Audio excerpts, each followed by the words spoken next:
All right, today's daily rehab is to help you stop rolling your knee in. Now, this can happen a lot. We've got a lot of patients who have their knees rolling in, and sometimes it's because of pain in the hip or a knee injury and they've lost some muscle control. But today I'm going to give you 4 exercises to help the neuromuscular part of it. So there's a lot of exercises out there to help you with glutes and quads and stop your knee rolling in. Today's 4 is to help those sort of people who've had a chronic type problem. So you might have had this for a long period of time, and no matter what you do, your knee still rolls in. So I want you to try these 4 and see if this helps you. And we're going to start off with them in order. So as you do this little routine, you're sort of warming up as you go, and it gets sort of harder and harder and harder. First one, yes, we're going to do clams, but with clams, what I'm going to try and get you doing is thinking about it a little bit more, trying to connect this to that to try and get your external rotation a little bit better, because 9 times out of 10, this internal rotation or rolling into the knee like that is because you're weak in your external rotation. Now, you might have been doing lots and lots of clam work and be strong in a movement, but are you strong in a movement when you stand on one leg? So we're going to try and get that connection a bit better today. Hopefully, that'll be the little piece of the puzzle that you're missing to get that knee control right, especially when you're playing sport. So, clams. Now, traditionally, you do them on your side. We're going to get you doing them on your back today. And this band does not need to be heavy. I don't really want a super heavy power booty band to work on strength. We're after control and connection. So if you've got this band too hard, thinking that if I strengthen it up, it'll get better, you're probably going to miss the boat on that. So we've got to make sure this isn't too heavy, so you've got enough movement and you can do enough of them to get the repetitions, because this thing is about neuromuscular control, and that takes practice and practice and practice, so your brain remembers it. So when you stand on one leg, it's automatic, it's not just strong. So when you're doing a clam like this, what I want you to think about is, say my right leg is the one that's rolling in, okay? I want to switch on my right glute into external rotation. So when I do a clam, I'm going to pull outwards. So when you set yourself up, there's 2 things you've got to think about. This hip can't rotate, all right? So we've got to work on core strength here and core stability here. So I'm moving my knee, which means I'm externally rotating my hip in my pelvis. If I move my knee and my pelvis moves, I'm not doing any external rotation here, okay? I'm simply just rotating my spine, so just be careful of that. The other thing too is keep this leg stable, okay? So don't pull both out at the same time for this. We're trying to focus the brain on one at a time. This is fine for strengthening, but I'm trying to say, can you stabilize one and move the other? So can you get your brain to coordinate that?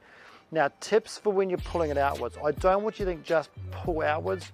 I want you to do 2 things. Push your heels into the ground, okay? That'll pre-fire you here a little bit. Then to pull this knee out, you've actually got to not think about stretching the band. Don't think about that. I want you to think about clenching your buttock, pushing through your heel, squeezing your buttock harder and harder and harder to pull that band out. Then you're actually doing that mind to muscle connection directly to that glute. You're not thinking, oh, pull my knee out. You're not trying to tell your brain to pull your knee out. You're trying to tell your brain, clench my buttock and externally rotate the hip, then my knee will go out. I hope that makes sense. That's your prep one. So that's trying to squeeze it on, fire that up, and get that mind-muscle connection working, plus you're warming up the hip, plus you're strengthening up that hip, and you're getting that repetition in there. Get those rep ranges up to about sort of 20 on that, but do it slow. So this is the sort of tempo. Push through your heels, clench your buttock, pull, pull, pull, squeeze, squeeze, squeeze, squeeze, squeeze. Slowly let it roll back, keeping this core on, not letting this pelvis move. Do it again. Push through your heels, clench your buttock, squeeze, squeeze through here. Pull that band out by squeezing, and then bring it back. So you're going to be doing about 20 of those, maybe 2 to 3 sets, both legs. But obviously work on the leg that's rolling in the most, do more of those, okay? So that is your first one we do. The second thing I want you to work on is a crab walk. Now, crab walks are usually done not quite right. Okay, when people do crab walks, and I'll show you with the band in a minute, what they tend to do is just step, step, step, step.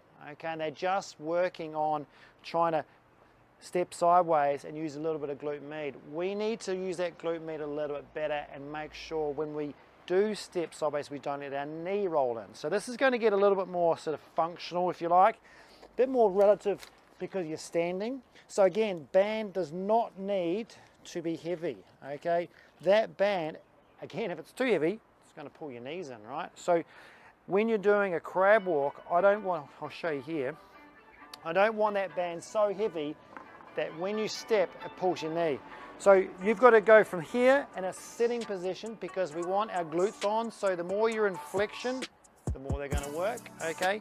And then of course your knees in flexion, so you're going to get that nice static loading for your knees, which is going to help your knee control. Now you've got to think, what are we trying to do? We're trying to stop our knee rolling in, right? So that needs to stay outwards. When I step, this leg needs to not be pulled in by the band, so you've got to stay there. You stretch it and keep the knee out. So don't try and reach the foot because you can see how that's internally rotated. So if you just reach for the foot, what people tend to do is do that, and if you look at that, that's internally rotated. So I'm actually promoting my brain to say, roll your knee in. I need to be there. Okay, so don't make a mistake of just stepping sideways and doing that and then coming in like that, because that's just rolling your knees in. So when you step out, keep the knee out. And that's a bit of a brain thing. So when you plant, my knee's out. Then this one here, don't just let it roll in. See that? Don't let it go boof and come in and step off. You've got to keep the knee out, step, hold it, knee out, and then come in. You'll find there's two things going on there. You'll light up your glute meds a lot better. Your external rotation hip is going to be better because you're rotating your knees out. So there's two things you're going to get better there. Hip stability by keeping your glute meds on, and external rotation strength, okay, which are the two things we need to stop that knee rolling in. Because that, if your knee's rolling in, you've got hip control here, which is the abduction glute med, and the internal rotation thing here. And the two things combined basically do that. You drop your hip, roll your knee in. So that crab walk is going to be really good for you to try and tackle both things at the same time and give you that coordination, so when you stand and plant, you don't roll your knees in. It's going to be good for squatting, sport, running, everything.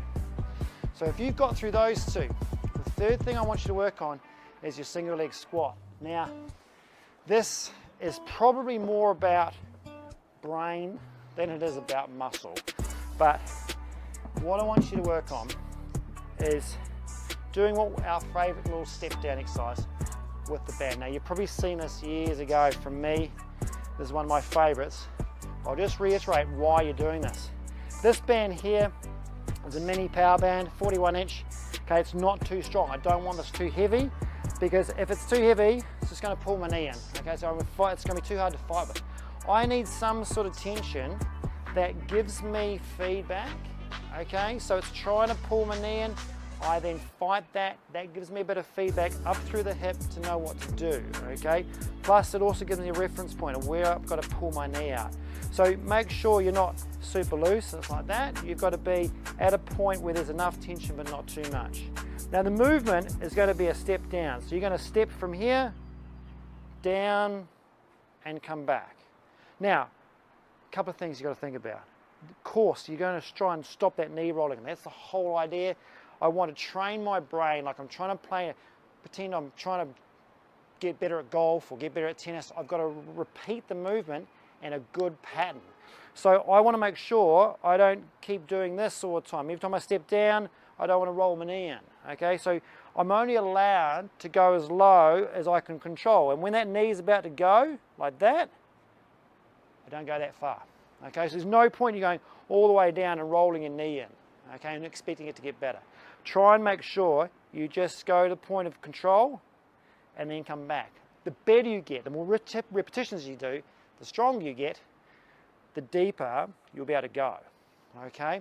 Now, if you feel like you're dropping down and then have to put weight through the back leg, you're losing strength here. So don't go so deep that you have to take weight off the whole leg.